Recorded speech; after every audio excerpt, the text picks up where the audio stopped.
clear to Americans and New Yorkers.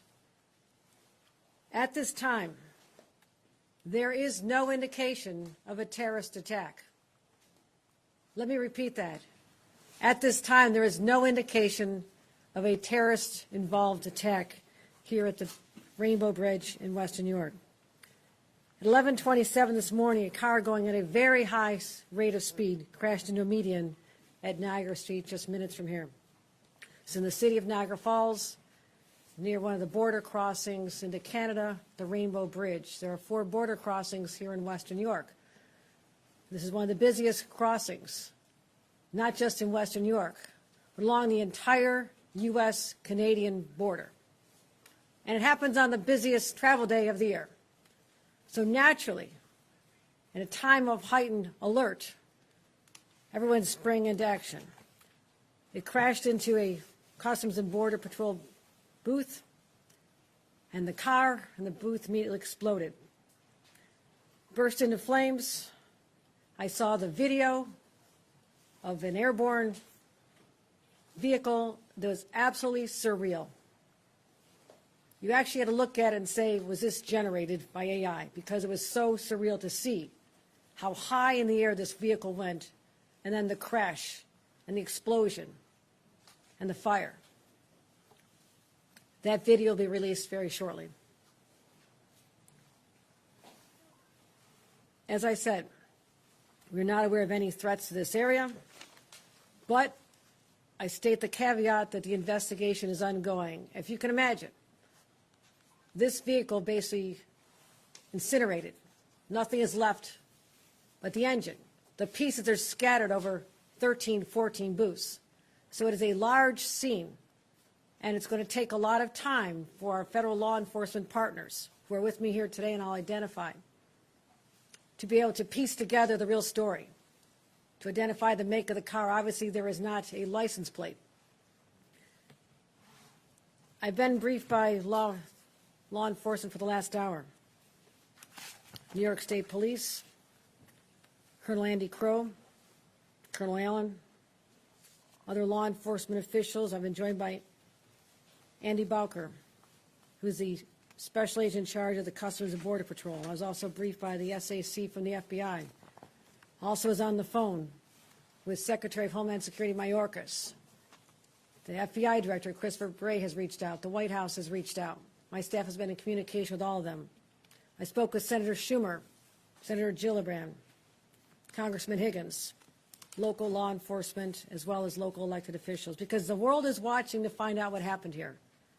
And again, at a time when there's such high anxiety, stress levels are already high, and we've been on heightened alert since October 7th.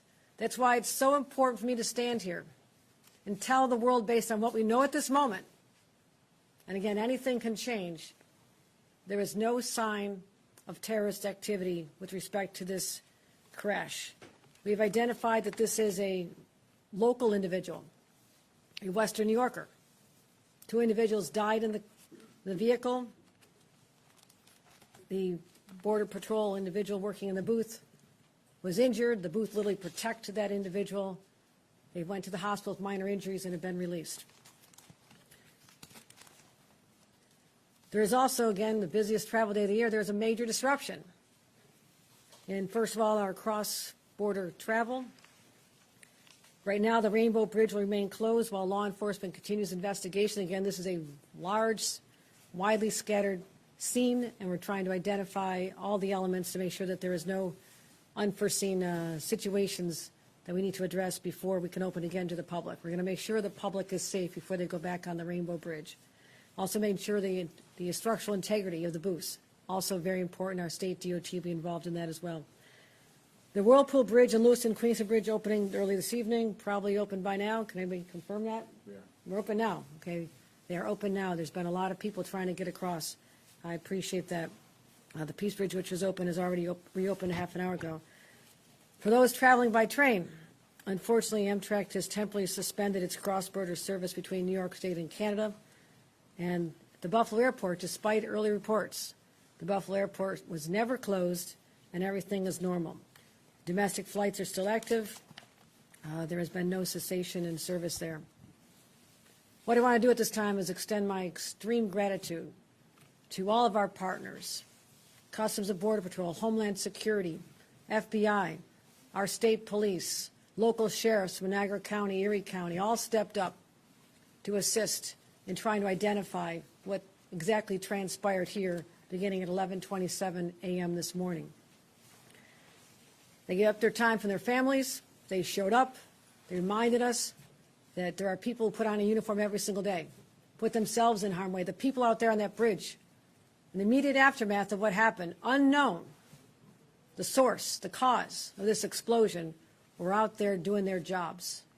So I want to pause to give them just the gratitude of a governor and 20 million New Yorkers who sleep better at night because of their willingness to do this. They run toward danger. They should be with their families today, but they will not be. This investigation will go on for a number of days, and that's why we will not have any further answers at this time as to the individuals involved, the deceased, any motivation, and there's a lot of unanswered questions. But at this time, we just need to dial down the temperature right now, and that's what I plan to do as governor. Just let everybody know all is well. We're investigating. More information could arise, but based on the preliminary investigation, no sign of terrorist involvement in the horrific explosion that occurred here in Western New York. Any questions? Governor Hochul, can you explain what you're basing that determination on, that there was no terrorist activity here, and instead calling this a horrific accident? That's based on my briefings with experienced law enforcement, with the FBI, Homeland Security, and the Customs and Border Protection. They brought experts. They're still analyzing this, but there's been no indication based on any online threats, anyone taking credit for anything, all the usual areas you look to identify whether or not there's a group involved at this time. At this time, you're going to hear me say this at this time, right, a dozen times, because it is still unfolding. But I didn't want to leave the public with a lot more anxiety than they need to have at this time. So I just want to be perfectly clear. There is no evidence to show at this time that this was a terrorist activity. There is no evidence at this time that this was a terrorist activity. And that's what I want to make very clear to the public, just to calm everybody down. This is really important because based on what's happening in other parts of the world, everybody is on edge. And this is an international border, and we've always felt the vulnerability there. But this was I won't call it an accident. It has not been determined to be an accident. You don't know whether the driver was intentional in how they drove. We do not know that. All I know is there was a horrific accident. Well, I won't call it an accident. A horrific incident, a crash, an explosion, loss of life, but at this time, no known terrorist connection. Governor, we saw agents canvassing the neighborhood, specifically near the casino and on Niagara Street. Is there a reason why? Our sources are telling us this couple may have left the casino and were on their way to Toronto. I can't confirm where the car originated at this time, but there is suspicion that the vehicle may have originated in that vicinity. Yeah, I'm sorry, can you just clarify, of Niagara Falls, or where that car may have originated? Within the city. Of Niagara Falls? Not saying it's a local resident. I'm saying that it's a Western New York resident who was most likely in that vicinity prior to the high rate of speed, extraordinarily high rate of speed that led to the crash into the median that sent the vehicle airborne. And when you see this video, your jaw will drop in disbelief at how this went so high, over an 8-foot high fence. It's rather extraordinary. Time for one more. Can you just walk us through the idea, the decision to close all border crossings in Western New York? What went into that, and can you walk us through the sheer magnitude of that kind of a decision? I'm going to turn it over to the representative from the Customs and Border Patrol, special agent in charge. That would be Aaron Balker. Yeah. Would you like to address the decision made to close the border? Thank you, Governor. I think anytime you have an incident like this, you want to take an abundance of precaution to protect not only the staff and personnel, but also the public. Mm-hmm. So you make a quick decision like that, and then to go back based on the totality of circumstances, working with law enforcement partners to reopen, we are reopened. Can you walk us through the man who was hurt, the agent? Was it a customs agent or was it a border protection? It was a Customs and Border Protection officer.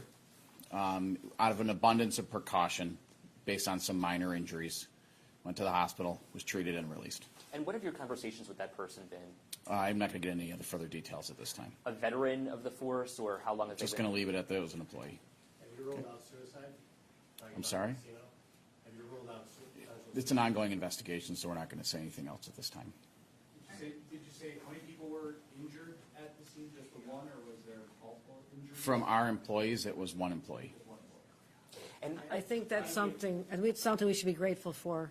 When you look at the scale of the scene, of how far the pieces of this vehicle exploded and scattered, the fact that other people in other vehicles, and there's been some damage to other vehicles, I mean, you can imagine the lines were long, many booths. This was not an isolated late-night occurrence. This is the busiest travel day of the year at 11:27 in the morning.